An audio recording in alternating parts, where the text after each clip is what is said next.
Buenas tardes, mi nombre es Daniel López y este es el primer parcial de la materia de Derecho Internacional Humanitario y los Derechos Humanos, en el que se tocan temas, digamos, de la tecnología, del Estado Islámico y también se habla del primer capítulo de, el libro de los Derechos Humanos de la Organización Mundial de las Naciones Unidas. El primer tema es acerca de un video muy interesante llamado China, Estado Policial o Laboratorio del Futuro. Este video básicamente nos habla del papel que tiene hoy en día la tecnología, más que todo en la sociedad, pero hace como ese énfasis en esa línea ética que existe entre hasta qué punto estamos, digamos, dispuestos a disponer de nuestra privacidad con tal de digitalizar y controlar más el mundo. El tema central sería la ciudad de Shanghái, que cuenta con 24 millones de habitantes, y en esta ciudad, digamos, un centro de vigilancia registra cientos de ciudadanos y básicamente cientos de millones de cámaras notifican las acciones de toda la población.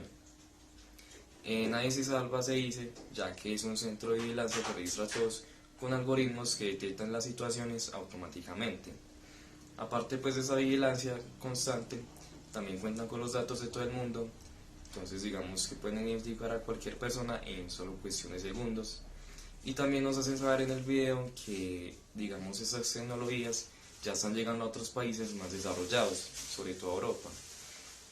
El video enfatiza en la gran evolución que se ha dado en la tecnología, dando lugar a un actual crecimiento de un mundo digitalizado que es ahora visible en, como digo, ya esos países más desarrollados, según un video incluso, por ejemplo, en el que se habla de China como una metrópolis de la alta tecnología. Según uno de los chicos de los que se entrevistan en el video, él dice que no le preocupa el cómo lo observan constantemente y dice que al contrario, que le da seguridad porque el problema no es que existan los datos, sino lo que se hace con ellos, y confía en el gobierno porque es muy estricto con cómo se usan esos datos. Se habla también de que existe un centro de datos en cada distrito y la recolección de esos datos trabajan mediante algoritmos que detectan todas las situaciones y irregularidades de la población. En el video se ve pues que incluso son capaces de ver quién no saca la basura, o sea, todos los aspectos de la vida cotidiana, podemos decir que están completamente cubiertos. Entonces también tienen acceso a cada habitante y esta base de datos la llaman el cerebro y puede controlar conjuntamente hasta 290.000 personas.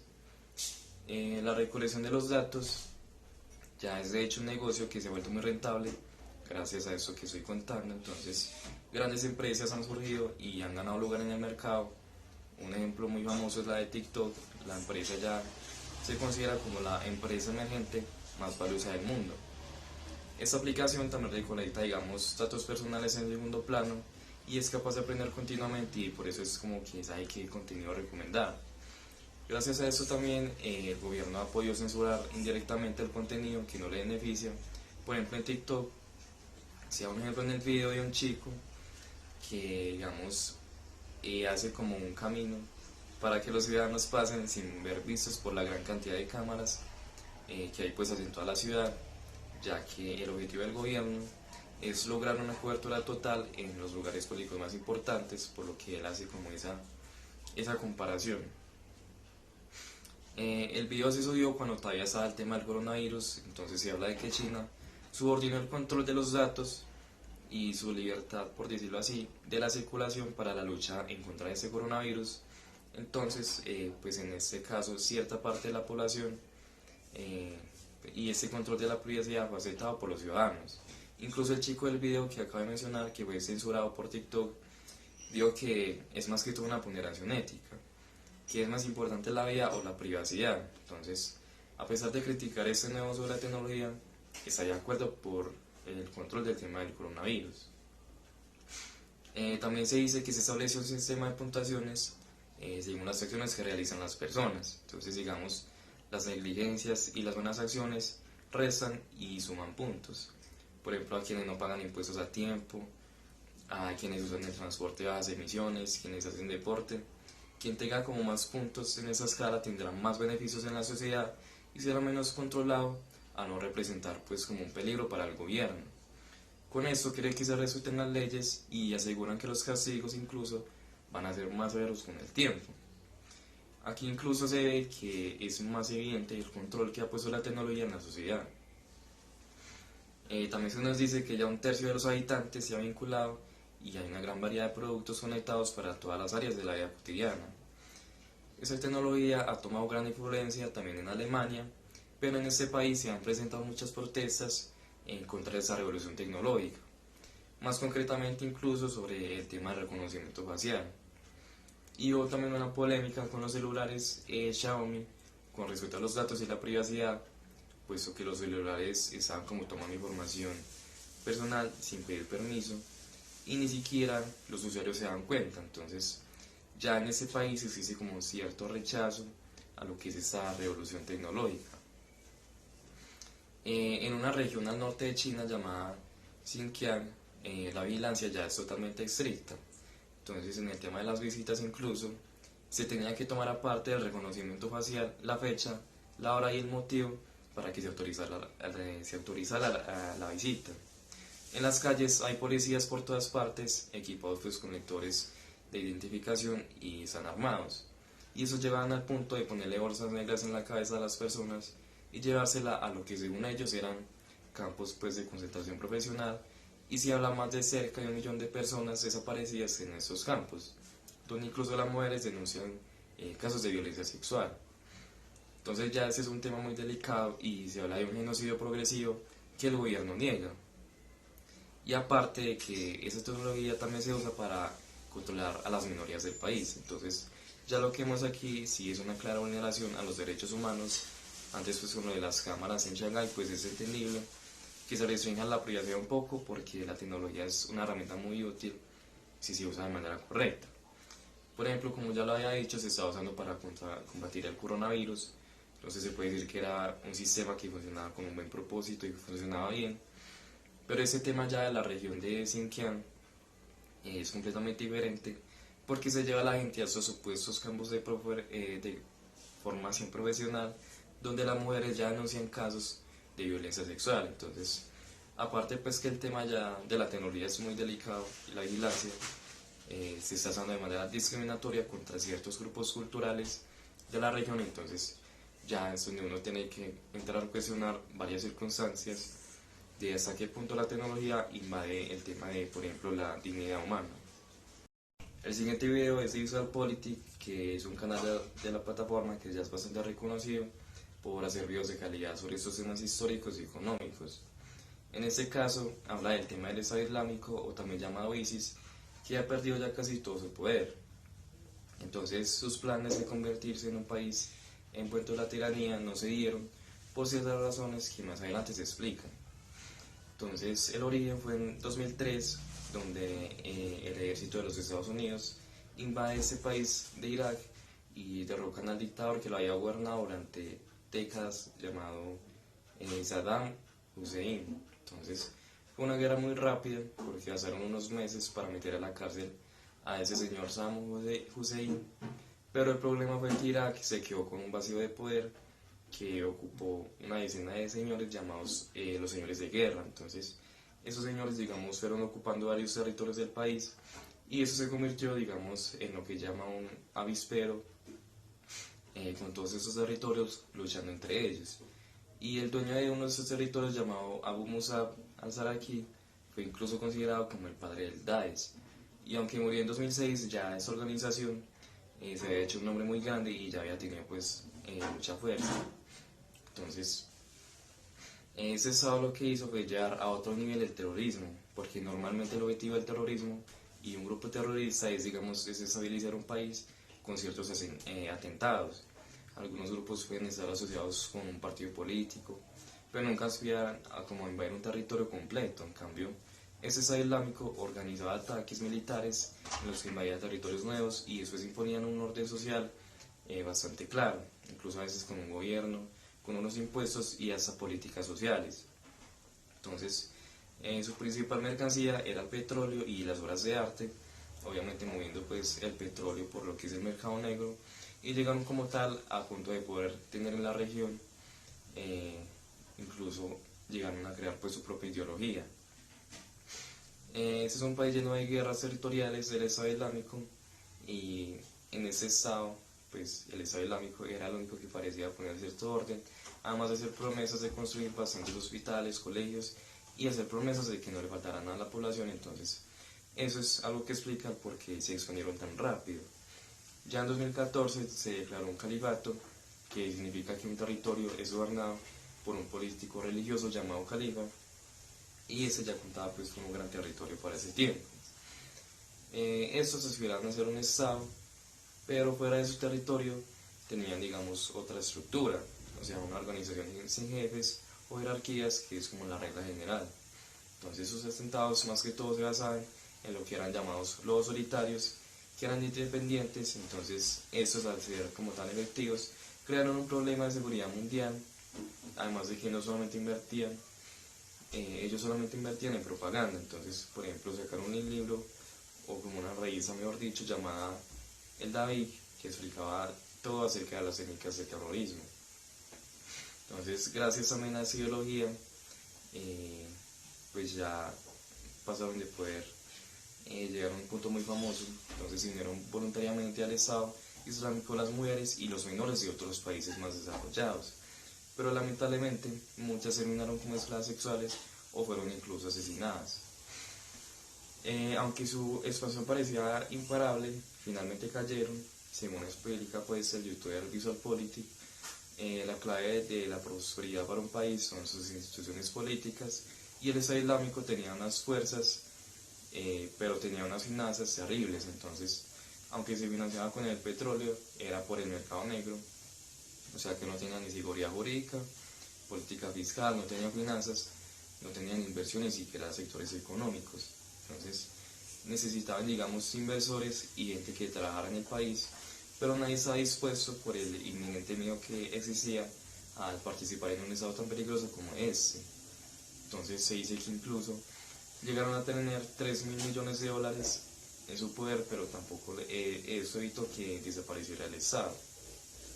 Además pues de la caída del petróleo, que los afectó demasiado.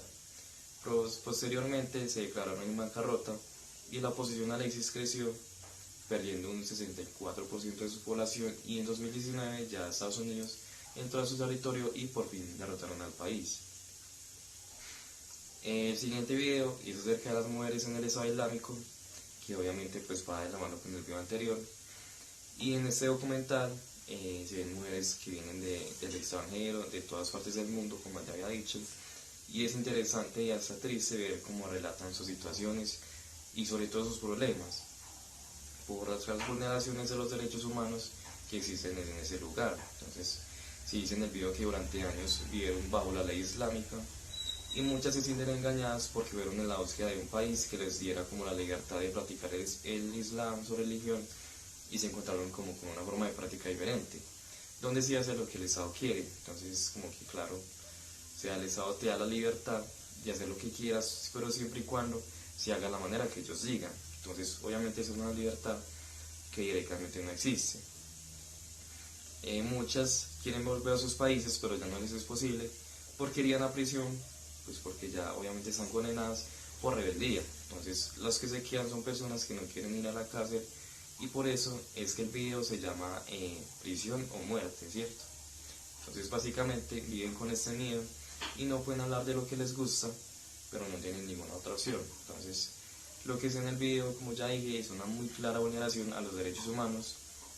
Son personas que querían tener como más libertad que en sus anteriores países, pero pues como digo, lamentablemente se encontraron al final con algo que era pues mucho peor. El último material para el parcial es un capítulo del libro de los derechos humanos de la ONU, que nos habla de qué son los derechos humanos precisamente. Nos dice entonces que los derechos humanos son los derechos que tiene toda persona en virtud de su dignidad humana, ¿cierto? Estos derechos son inherentes a todas las personas y definen las relaciones entre los individuos y las estructuras de poder, estructuras especialmente entendidas como entre el individuo y el Estado, ¿cierto?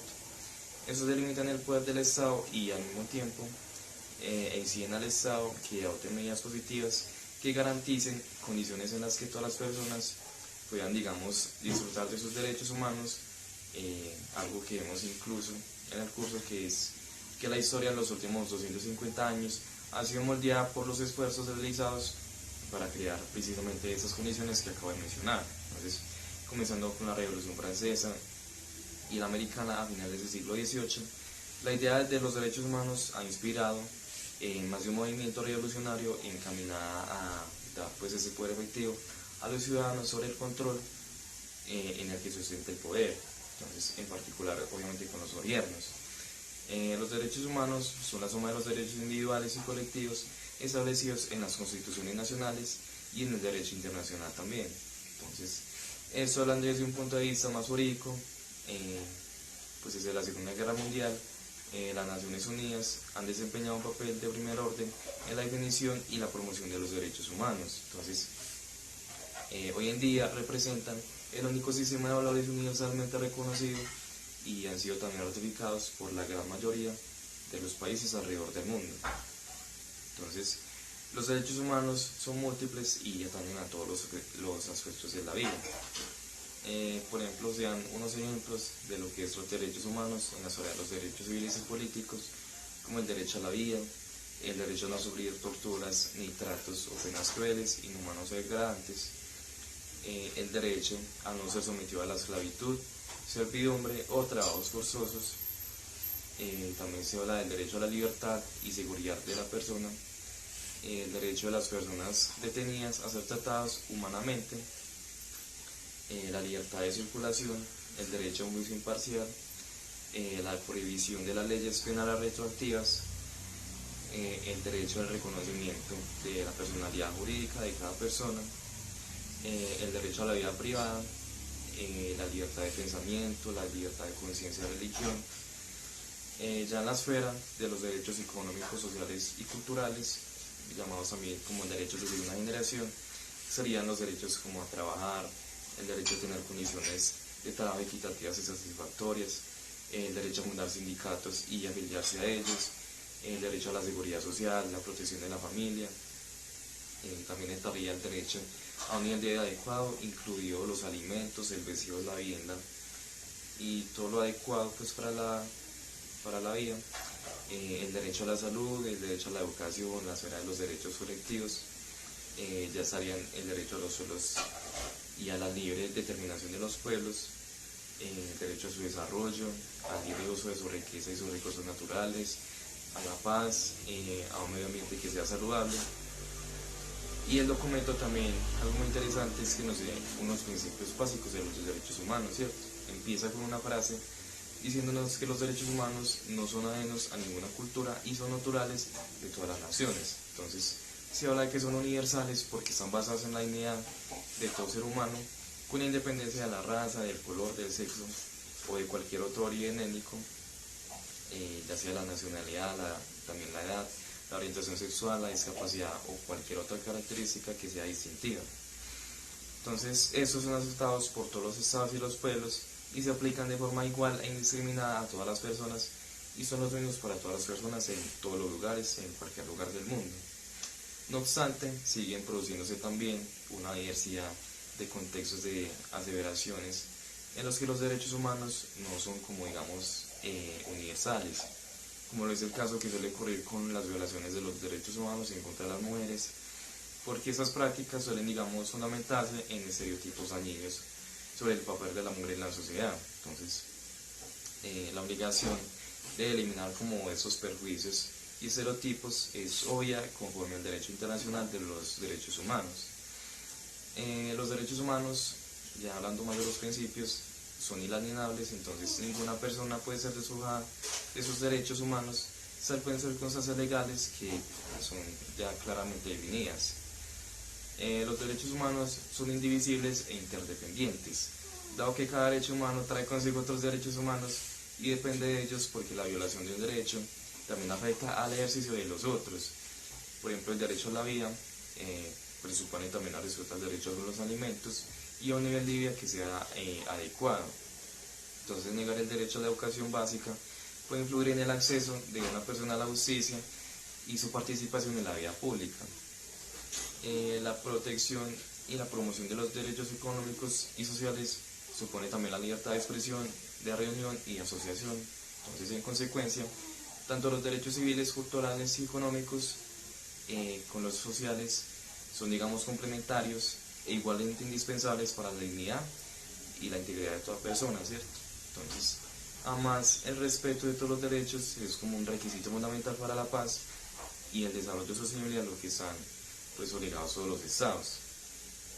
La comunidad internacional afirmó el concepto integral de los derechos humanos en la Conferencia Mundial de los Derechos Humanos celebrada en Viena de 1993. Entonces, en esta se declaró que todos los derechos humanos son universales e indivisibles, e interdependientes y están todos relacionados entre sí. Entonces, la comunidad internacional debe tratar los derechos humanos en forma global y de manera justa y equitativa, en pie de la igualdad y dándoles a todo el mundo y a todos los derechos el mismo peso.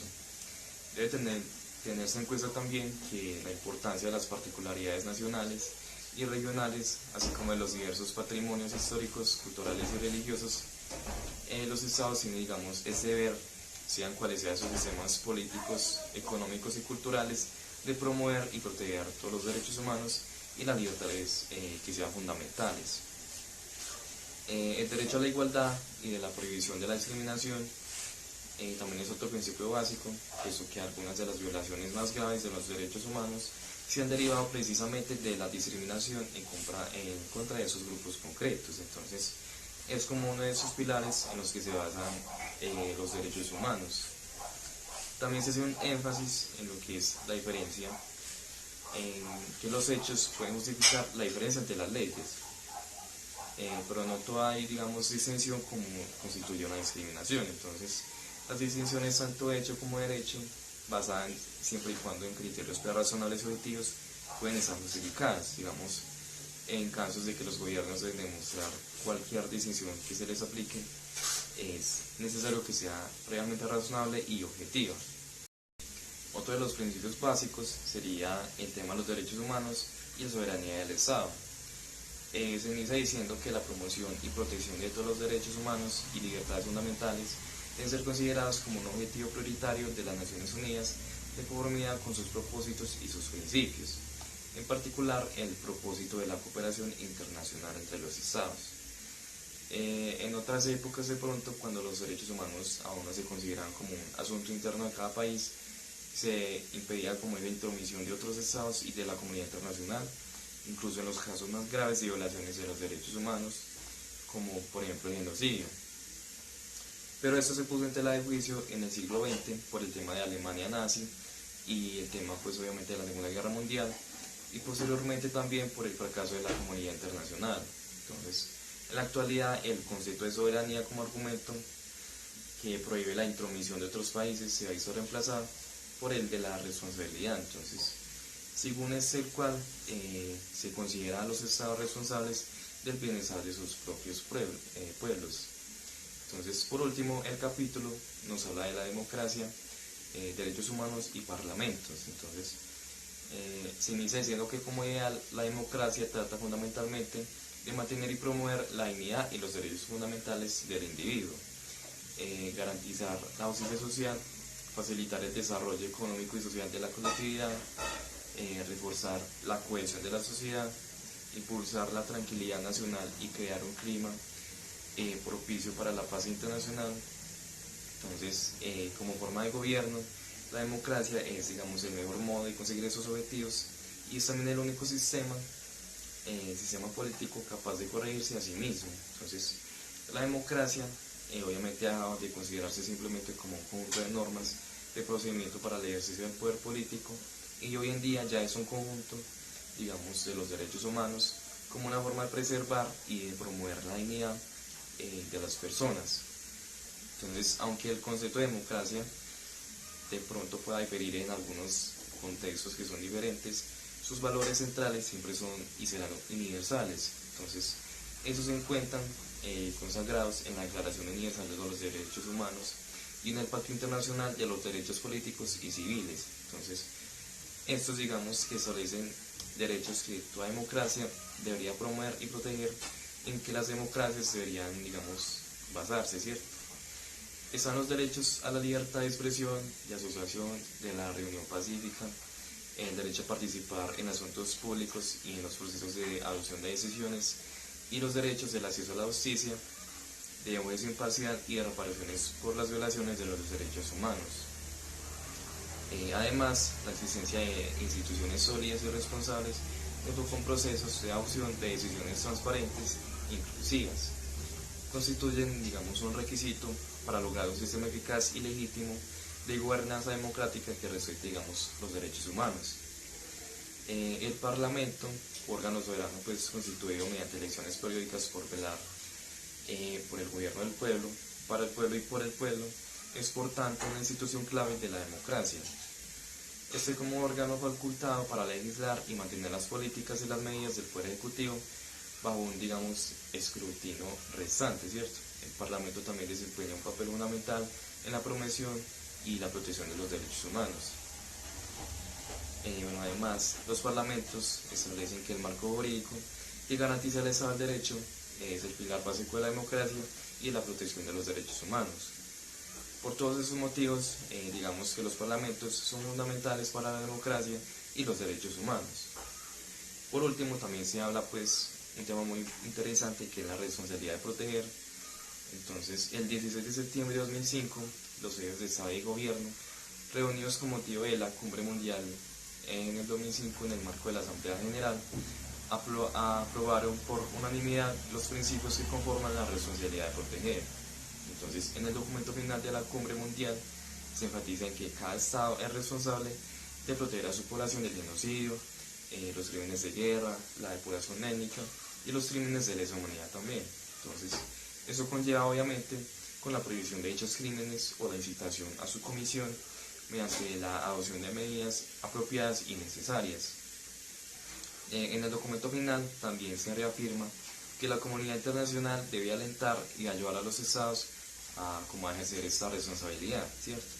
Entonces los líderes mundiales reconocieron como una responsabilidad de la comunidad internacional con respecto al uso de los medios diplomáticos, humanitarios y otros medios pacíficos, digamos, apropiados por medio de las Naciones Unidas, de conformidad con los capítulos 6 y 8 de la Carta, para ayudar a proteger a las poblaciones del genocidio, como ya dije, también los crímenes de guerra, la depuración étnica y los crímenes de lesa humanidad. Según allí se expresa, si los medios pacíficos resultan de pronto inadecuados y es evidente que las autoridades nacionales no protegen a sus poblaciones de dichos crímenes, la comunidad internacional está dispuesta a tomar, digamos, unas medidas colectivas por medio del Consejo de Seguridad, entonces, siempre y cuando sea de manera oportuna y decisiva, obviamente en cada caso concreto y en colaboración con las organizaciones regionales pertinentes cuando proceda, de conformidad con la Carta, incluido su capítulo 7, entonces, digamos que esas actuaciones pueden constituir en medidas colectivas, coercitivas, como las sanciones y en última instancia, ya se lo requiere la fuerza militar.